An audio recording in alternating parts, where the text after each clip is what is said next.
A year ago, as President Trump entered the White House, it seemed there was no stopping the global rise of autocratic populists. Around the world, political leaders were building support by demonizing minorities, attacking human rights principles, and undermining faith in democratic institutions.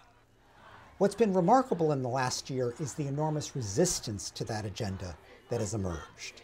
In various countries, political leaders, judges, journalists, activists, civic groups, and many members of the general public have all stood up to resist that populist agenda. Where that resistance has been strong, populist advances have been limited. But where the populist message of hate and intolerance has been met by capitulation or indifference, the populists have flourished. France was perhaps the most important turning point.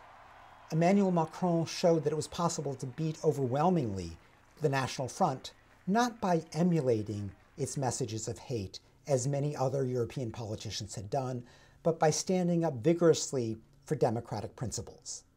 In the United States, President Trump did enormous damage, but the popular resistance was able to limit that damage, particularly in his efforts to prevent Muslims from entering the United States, to prevent Americans from securing their right to health care, and in trying to block transgender people from serving in the US military. People took to the street in Poland, in Hungary, in Venezuela to oppose the autocratic agendas of their leaders. In Africa, an effort to orchestrate a mass exodus from the International Criminal Court was met by an overwhelming round of support from African groups who convinced African leaders to stand with this court so that only one country, Burundi, in the end, left it. All of this shows that this is a battle very worth waging. But when there was no opposition, when domestic opposition was suppressed, when the international community showed indifference, it's in those moments that anti-rights leaders prevailed.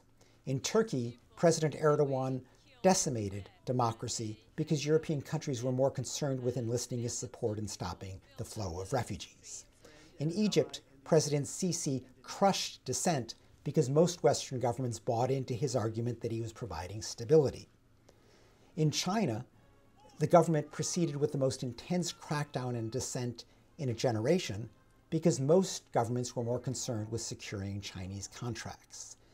Enormous catastrophes unfolded in Yemen, with the Rohingya in Burma, because most governments around the world didn't put the pressure needed to stop these atrocities.